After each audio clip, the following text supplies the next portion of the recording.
آپ کا مطلب میں اکثر پروگرام میں یہی کہتا ہوں کہ ستارہ تو چمکنے کے لیے کسی کو آپ لے سکتے ہیں، کسی بھی شعبے کے آدمی کو جس نے محنت کی ہو یا جو کچھ جانتا ہو تو وہ ستارہ ہی ہوتا ہے. بالکل. تو یہ آپ لوگوں نے اپنے لیے زیادہ خوبصورت الفاظ چن لیے ہیں، لیکن ستارے بہت سارے ہوتے ہیں. بہت سارے ہوتے ہیں، دینی کام کرنے والے، تاریخی کام کرنے والے، تحقیقی کام کرنے والے، سب ستارے.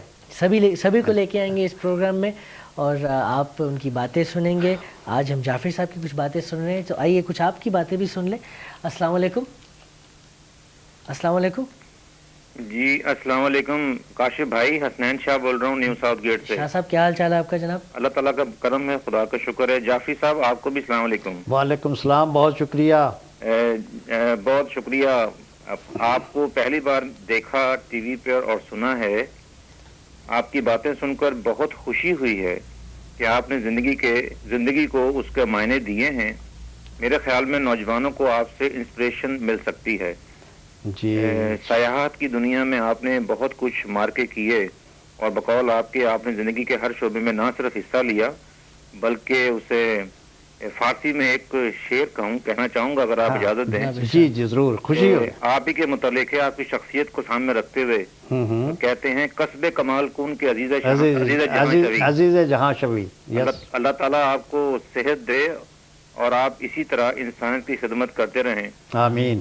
آپ کی جو تصانیف ہیں جیسے کہ آپ نے بھی بتایا کہ وہ یہاں کوشش کر رہے ہیں کہ یہاں دستیاب ہو جائیں. درست. اپنا اگر مل جائیں یہاں پر تو بڑا اچھا ہے، میں ضرور لینا چاہوں گا. آپ شاہ صاحب یہاں پہ ویکٹرون سے رابطہ رکھیں. ہاں ویکٹرون پہ کانٹیکٹ کر لیں، مجھے کانٹیکٹ کر لیں. آپ کو انفارمیشن انشاءاللہ پاس کر دوں گا میں. اور بہت ساری ایسے باتیں ہیں جو میں بھی کرنا چاہتا ہوں. ابھی ہے میرے پاس کچھ ٹائم اور آپ بھی کرنا چاہیں گے، لیکن میں کالز بھی فٹ ان کرنا چاہتا ہوں اور تاکہ آپ کی بھی کچھ بات چیت ہمارے اس پروگرام میں ہو. السلام علیکم. السلام علیکم. السلام علیکم. جی کون صاحب بات کر رہے ہیں؟ جناب میں انور بول رہا ہوں لیورپول سے. جی انور صاحب. جی ہاں. کیا کہنا چاہیں گے آج کے؟ جی ہاں جی، آپ کے مہمان آج کے ماشاءاللہ ایسی ہمہ صفات شخصیت ہے. ماشاءاللہ جی بالکل بات کیجیے. بات کیجیے. بڑا مشکل ہوتا ہے کہ کون سا سوال ان سے کیا جائے، تو ہر موضوع پر ان سے معلومات حاصل کی جا سکتی ہے. تو اس موقع پر میں تو یہ عرض کرنا چاہوں گا کہ اگر وہ ہمیں پہلے دن ذکر کیا اپنے فیلڈ مارشل ایوب خان کے دور کا، وہ واقعی ہمارے جو ہے پاکستان کا ایک سنہری دور تھا. یہ آج تک ہمارے جتنے بھی فنکار ہیں کہ جن کے آپ شہدائی ہیں، ہم بھی شہدائی ہیں، یہ سبھی اسی دور کی پیداوار ہیں. مہدی حسن کہہ لیں، غلام علی کہہ لیں، جتنی جو بڑی شخصیات ہیں اور فنکار ہیں جتنے بھی، وہ اسی دور سے تعلق صادقین ہیں جیسے. اور جناب اپنے جعفری صاحب خود جی جی جی ہاں، تو یہ اس دور کی یاد ہے ہمارے پاس. تو میں ان سے ایک دو چیز دریافت کرنا چاہوں گا. ایک تو اپنی کوئی بڑی خوشگوار سی ملاقات ان کی ہمارے جعفری صاحب جو شاعر تھے، اگر ان کی ان سے ملاقات ہوئی ہو تو وہ کچھ ہمیں بتا دیں. سید ضمیر جعفری صاحب درست مرحوم. جی ہاں. اور دوسرا جو ہے اپنا کوئی سفر اگر انہوں نے کاشغر کا کبھی اختیار کیا ہو تو اس میں ہماری رہنمائی کر دیں کہ اسلام آباد سے کاشغر ہم کیسے جا سکتے ہیں. جی شکریہ آپ کا سوال کرنے کا. آپ نے جو میری تعریف کی وہ اس کے بجائے سوال زیادہ کرتے ہیں، لیکن آپ نے محبت سے بات کی ہے، بہت شکریہ. سید ضمیر جعفری صاحب سے میری نزدیکی قرابت داری نہیں ہے. جعفری کا لفظ دونوں میں مشترک ہے، لیکن ان سے میری محبت تھی. میں ان کے گھر جاتا رہا، ان کے ساتھ سفر کیے، اور ان کے وفات سے 1 سال پہلے وہ امریکہ میں اپنے بیٹے کے پاس تھے، تو میں ان کے پاس وہاں بھی نیو یارک میں روڈز آئیڈ لینڈ ہے، وہاں ان کے پاس رہا ہوں. اور میرے بارے میں انہوں نے جو لکھا ہے وہ میری کتاب میں زندہ باد میں اور پائندہ باد میں آ رہا ہے.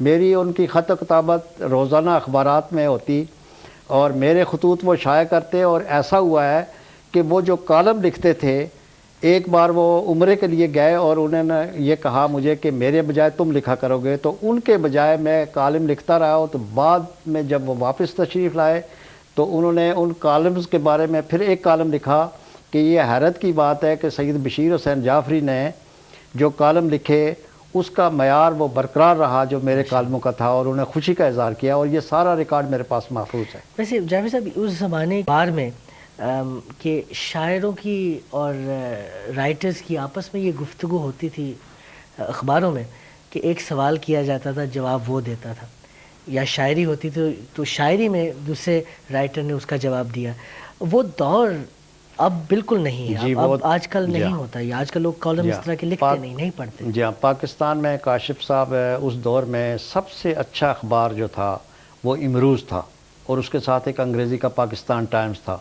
امروز کے ایڈیٹر جو تھے وہ فیض احمد فیض تھے، ایسے لوگ تھے، کرنل مجید ملک بھی رہے، اور احمد ندیم قاسمی، اس سطح کے بلند مرتبہ لوگ تھے، اور بہت علمی بحثیں ہوتی تھی اور بہت معیار تھا اس کا۔ وہ پھر کچھ عرصے بعد بند ہو گیا، لیکن 1950 سے 80 تک کا جو دور ہے، اس میں یہ اہل علم جانتے ہیں، اس میں شاعر بھی ہیں، ادیب بھی ہیں، افسانہ نگار بھی ہیں، ڈرامہ نگار، بہت لوگ ہیں، اور بڑی نمایاں شخصیات ہمارے ہاں موجود ہیں، وہ تقریباً اسی دور کے ہیں۔ اور لیل و نہار ایک میگزین اس کے ساتھ ساتھ نکلا، اسی طرح نوائے وقت، جنگ، یہ سب اخبارات تھے۔ لیکن سب سے بڑا علمی ادبی حوالوں سے جو خدمت کی ہے روزنامہ امروز نے کی ہے، اور اس کے صفحات آج بھی گواہ ہیں کہ اس طرح کی اچھی زبان اردو نہ لکھی گئی ہے، نہ اس طرح کے موضوعات کو کھنگالا گیا ہے۔ بہت بڑا اثاثہ ہمارے پاس اگر وہ فائلیں دیکھی جائیں۔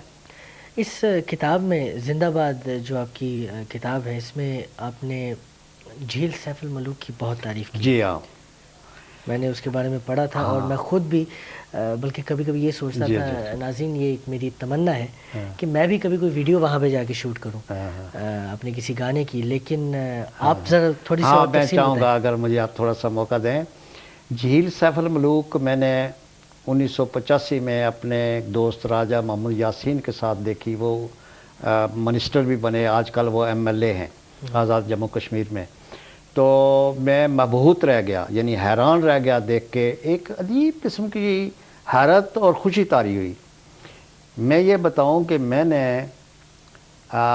امریکہ میں کی 36 ریاستیں دیکھی ہیں آؤٹ آف 52، اور امریکہ کو ہاریزنٹلی اور ورٹیکلی دیکھا ہے، یعنی right from New York to San Francisco, then Michigan to downwards Florida, یہ سب پولرائزیشن میں نے کی ہوئی ہے۔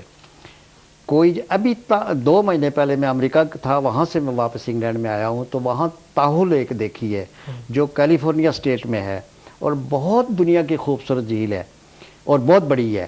اس کے مقابلے میں سیف الملوک بالکل چھوٹی سی جھیل ہے، یعنی یوں سمجھے کہ اس کے مقابلے میں ایک چھپڑ ہے جسے پنجابی میں کہتے ہیں، اس کے اتنا ہے، لیکن اس کے دائیں بائیں جو پہاڑ ہیں اور ان پر برف پڑی رہتی ہے، اور وہ ایسے لگتا ہے کہ اس کے گارڈز ہیں، رائفلیں اپنے کندھوں سے لگائے وہ کھڑے اس کے۔ اور میاں محمد صاحب نے سیف الملوک نام کی کتاب بھی لکھی ہے، اور وہ تو بہت روحانی درجے کی ایک کتاب ہے، لیکن اسی کے بارے میں ہے۔ تو سیف الملوک راولپنڈی سے زیادہ دور نہیں ہے، صبح سے چل کے شام کو آپ کے کار میں وہاں پہنچ جاتے ہیں۔ اب نیچے اس کے کوئی گیسٹ ہاؤسز بھی بن گئے ہیں، اور یہ کوئی 7000 فٹ کی بلندی پر ہے، لیکن ساتھ والے پہاڑ جو ہیں وہ 15-16 ہزار فٹ تک بھی ہیں، 14,000 12,000، اس کی وجہ سے جو برف ہے وہ پگھل کر وہاں آتی ہے۔ بہت ہی خوبصورت جگہ ہے۔ اور اس کے علاوہ دیر، سوات، چترال، کاغان میں تو یہ سیف الملوک موجود ہے۔ اسی طرح آپ گلگت کی طرف چلے جائیں تو وہاں سے آپ خنجراب پاس جاتے ہیں، میں خنجراب پاس بھی گیا ہوں، وہاں سے 6 میل آگے چائنا کا جو حدود ہے وہاں سے میں واپس آیا، تصاویر میں نے بنائی، ویڈیو فلم بھی بنائی اور اسٹل فوٹوگرافی بھی کی۔